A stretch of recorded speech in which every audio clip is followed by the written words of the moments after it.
বিএনপিতে যে শুধু নারী নেত্রী রয়েছে তা কিন্তু নয়। বর্তমানে জামায়াত ইসলামীতেও অনেক নারী নেত্রী রয়েছে।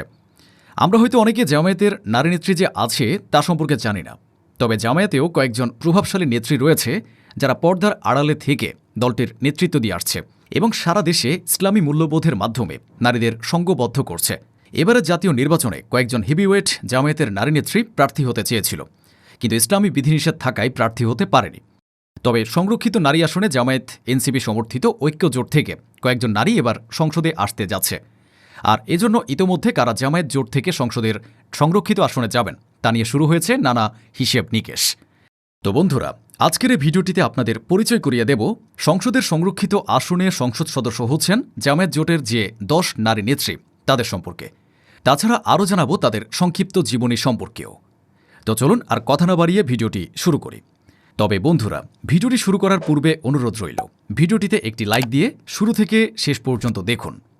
সুমাইয়া রাবেয়া হলেন প্রয়াত জামায়াতপন্থী শিল্পপতি ও রাজনৈতিক ব্যক্তিত্ব মীর কাশেম আলীর কন্যা। শিক্ষিত ও সামাজিকভাবে সচেতন তরুণী হিসেবে পরিচিত হলেও বাবার ঘটনা ঘিরে তিনি জাতীয় পর্যায়ে বেশি আলোচনায় আসেন। এবার তিনি সংরক্ষিত নারী আসন থেকে সংসদ সদস্য হিসেবে শপথ নেওয়ার আগ্রহ প্রকাশ করেছেন। অনেকের মতে ফ্যাসিবাদের বিরুদ্ধে তার দীর্ঘ সংগ্রাম এবং বাবার মৃত্যুদণ্ড নিয়ে ন্যায় বিচারের দাবির আন্দোলন এবার রাষ্ট্রের নীতি নির্ধারণের পর্যায়ে নতুন মাত্রা পেতে পারে। এটি জামায়াতের তৃণমূল রাজনীতির জন্যও একটি বড় মনোবল যোগাবে বলে মনে করছেন অনেকে। উল্লেখ্য, সুমাইয়ার ভাই ব্যারিস্টার আরমান ইতোমধ্যে নির্বাচনে জয়ী হয়ে জামায়াতের এমপি হয়েছেন। বাবার গ্রেফতার, বিচার ও মৃত্যুদণ্ড কার্যকরের সময় দেওয়া তার আবেগঘন বক্তব্য এবং আন্তর্জাতিক মহলে ন্যায় বিচারের দাবি তোলার কারণে সুমাইয়া রাবেয়া বিশেষভাবে পরিচিতি লাভ করেন। সে সময় মানবাধিকার প্ল্যাটফর্মে তার বক্তব্য দেশ বিদেশে ব্যাপক আলোচনার জন্ম দিয়েছিল। নুরুন্নেসা সিদ্দিকা। নির্বাচনের আগে জামায়াতের পক্ষ থেকে 5 জন নারীকে প্রার্থী করার আলোচনা ছিল, তবে শেষ পর্যন্ত তা বাস্তবায়িত হয়নি। তবে এখন দলটির মহিলা বিভাগের সেক্রেটারি ও সুপ্রিম কোর্টের আইনজীবী নুরুন্নেসা সিদ্দিকার সংরক্ষিত নারী আসনে সংসদে যাওয়া প্রায় নিশ্চিত। দীর্ঘদিন ধরে তিনি তৃণমূল থেকে জাতীয় পর্যায় পর্যন্ত নারী সংগঠনকে সুসংগঠিত করতে গুরুত্বপূর্ণ ভূমিকা রেখে চলেছেন। আদর্শ ভিত্তিক একজন সংগঠক হিসেবে নুরুন্নেসা সিদ্দিকা নারী শিক্ষা, ইসলামী মূল্যবোধ প্রচার, পারিবারিক সচেতনতা এবং বিভিন্ন সামাজিক সংস্কারমূলক কর্মকাণ্ডে সক্রিয়। জামায়াতের মহিলা বিভাগের প্রশিক্ষণ কর্মসূচি, দাওয়াতি কার্যক্রম ও সাংগঠনিক সভা সমাবেশে তাকে নিয়মিত নেতৃত্ব দিতে দেখা যায়। ডাক্তার আমিনা বেগম বাংলাদেশ জামায়াতে ইসলামীর আমির ডাক্তার শফিকুর রহমানের স্ত্রী। পেশায় তিনি একজন চিকিৎসক। সিলেটের বিয়ানীবাজার উপজেলার কালাউড়া গ্রামে তার জন্ম। রাজনীতিতে তার দীর্ঘ অভিজ্ঞতা রয়েছে। 2001 থেকে 2006 সাল পর্যন্ত তিনি বাংলাদেশ জামায়াতে ইসলামীর প্রতিনিধিত্ব করে জাতীয় সংসদের সংরক্ষিত মহিলা আসন 31-এর সদস্য ছিলেন। বর্তমানে তিনি দলটির কেন্দ্রীয় মহিলা বিভাগের মজলিসে শুরার সদস্য হিসেবে দায়িত্ব পালন করছেন। 1985 সালের 5 জানুয়ারি ডাক্তার শফিকুর রহমানের সঙ্গে তার বিবাহ হয়। এ দম্পতির 2 মেয়ে ও 1 ছেলে রয়েছে। ডাক্তার মাহমুদা মিতু। বর্তমান দেশের রাজনীতিতে নারী নেতৃত্বের আলোচনায় অন্যতম পরিচিত নাম ডাক্তার মাহমুদা মিতু। এনসিপির মনোনয়ন পাওয়ার পর তিনি স্থানীয় উন্নয়ন, স্বাস্থ্যসেবা ও শিক্ষাখাতকে অগ্রাধিকার দেওয়ার প্রতিশ্রুতি দিয়ে মাঠে সক্রিয়ভাবে কাজ শুরু করেন। 30 ডিসেম্বর তিনি মনোনয়নপত্র দাখিল করেন এবং 3 জানুয়ারি 2026-এ তা বৈধ ঘোষণা করা হয়। তবে দলীয় কৌশলগত সিদ্ধান্ত এবং জামায়াত জোটের সমর্থনের প্রেক্ষাপটে 20 জানুয়ারি তিনি স্বেচ্ছায় মনোনয়ন প্রত্যাহার করেন। প্রার্থিতা প্রত্যাহারের পরও তিনি থেমে থাকেননি, বরং জামায়াতসহ জোটের প্রার্থীদের পক্ষে দেশের বিভিন্ন এলাকায় সক্রিয়ভাবে নির্বাচনী প্রচারণা চালিয়ে যান। যদিও তার মনোনয়ন প্রত্যাহারে সমর্থকদের মধ্যে কিছুটা হতাশা ছিল, তবে শিগগিরই তাদের জন্য সুখবর আসতে পারে। সংরক্ষিত নারী আসন থেকে ডাক্তার মাহমুদা মিতুর এমপি হওয়ার জোর সম্ভাবনা রয়েছে।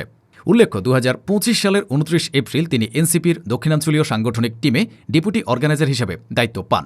এই দায়িত্বে তিনি নোয়াখালী, বরিশাল, কুষ্টিয়া, খুলনা ও নারায়ণগঞ্জ অঞ্চলের সাংগঠনিক কার্যক্রম তদারকি করছেন। দিলশানা পারুল। জামায়াতের সঙ্গে জোট ইস্যুতে এনসিপির অনেক নেতাকর্মীর মধ্যেই অসন্তোষ ছিল, তবে সেই পরিস্থিতিতেও ভিন্ন উদাহরণ সৃষ্টি করেন দিলশানা পারুল। ব্যক্তিগতভাবে তিনি জোটের বিপক্ষে মত প্রকাশ করলেও দলের সিদ্ধান্তকে সম্মান জানিয়ে নির্বাচনে অংশ নেন। মাত্র 14 দিনের প্রচারণায় অক্লান্ত পরিশ্রম করে তিনি অর্জন করেন প্রায় 1,27,000 ভোট। এটি শুধু একটি ভোট সংখ্যা নয়, বরং মানুষের আস্থা ও ভালোবাসার প্রতিফলন। যদিও শেষ পর্যন্ত তিনি ধানের শীষের প্রতীকের প্রার্থী সালাউদ্দিন বাবুর কাছে পরাজিত হন। তবে জাতীয় পর্যায়ে তার যে গ্রহণযোগ্যতা তৈরি হয়েছে তা বিবেচনায় নিয়ে অনেকের মতে এনসিপির উচিত দিলশানা পারুলকে সংসদে পাঠানোর সুযোগ তৈরি করা। মনিরা শারমিন। এনসিপির পক্ষ থেকে সংসদে যাওয়ার সম্ভাব্য নেত্রীদের মধ্যে আরেকটি আলোচিত নাম মনিরা শারমিন। জামায়াতের সঙ্গে জোট ইস্যুতে দলের অনেক নারী সদস্য নাখোশ থাকায় কেউ পদত্যাগ করেন, কেউ আবার স্বতন্ত্র প্রার্থী হিসেবে নির্বাচনে অংশ নেন। কিন্তু ভিন্ন অবস্থান নেন মনিরা শারমিন। জোটের বিষয়ে ব্যক্তিগত আপত্তি থাকলেও তিনি দলের সিদ্ধান্তকে সম্মান করেন। নির্বাচন পরিচালনা কমিটির সেক্রেটারি হিসেবে দায়িত্ব পালন করেন এবং পুরো সময় মাঠে সক্রিয় থাকেন। তখন তিনি স্পষ্ট করে বলেন, এনসিপি কারো একার সম্পত্তি নয়, এটি শীর্ষ নেতৃত্বের যেমন তেমনি আমাদের সবার। আমি কখনো এমন কিছু করিনি যাতে দল বিতর্কিত হয়, তবে নিজের নৈতিকতা বিক্রি করে রাজনীতি করতে চায় না। দলের প্রতি এই আনুগত্য ও দৃঢ় অবস্থানের কারণে অনেকের ধারণা এনসিপির পক্ষ থেকে সংরক্ষিত আসনে মনিরা শারমিনের সংসদে যাওয়ার সম্ভাবনাই এখন সবচেয়ে বেশি।